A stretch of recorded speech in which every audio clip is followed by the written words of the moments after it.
लगभग 500 वर्ष पूर्व भारत के पश्चिमी भाग में चवर वंश का शासन था।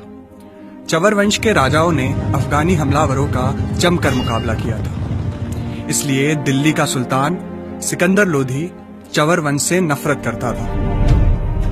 उन दिनों चवर वंश के राजगुरु संत रविदास बहुत प्रसिद्ध थे।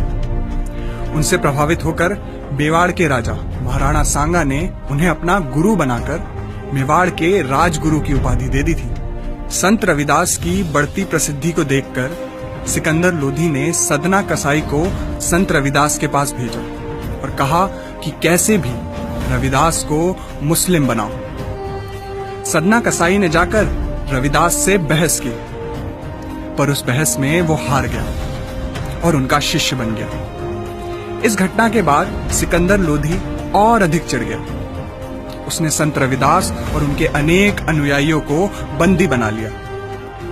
जेल में संत रविदास का भोजन तक बंद कर दिया गया और उन पर अनेक अत्याचार किए गए। उनसे कहा गया कि या तो तुम इस्लाम स्वीकार करो या फिर तुम्हें मरे हुए जानवरों का चमड़ा निकालने का काम करना होगा। बहुत अधिक अत्याचार सहने के बाद संत रविदास और उनके अनुयायियों ने चमड़ा निकालने का काम स्वीकार किया, पर इस्लाम कबूल नहीं किया।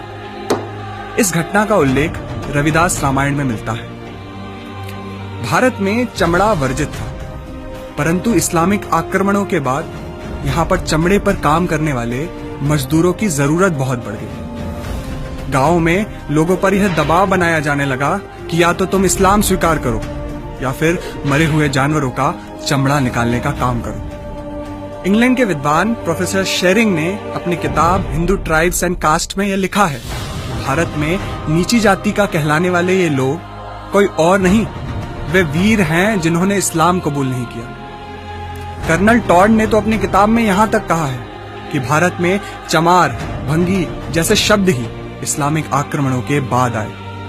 उन्होंने यह भी बताया कि 1200 ईस्वी तक भारत में शूद्र कहलाने वालों की संख्या मात्र 1% थी। आजादी के बाद मौलाना आजाद भारत के पहले शिक्षा मंत्री बने। उन्होंने जानबूझकर इन तथ्यों को इतिहास की किताबों से गायब करवा दिया ताकि देश में जातिवाद बढ़ता रहे और इसका फायदा कांग्रेस को चुनावों में मिलता रहे। जिन लोगों को हम नीची जाति का कहते हैं, वे लोग इस देश के पहले सत्याग्रही थे। संत रविदास ने उनका नेतृत्व किया था। वे सच्चे अर्थों में क्रांतिकारी हैं।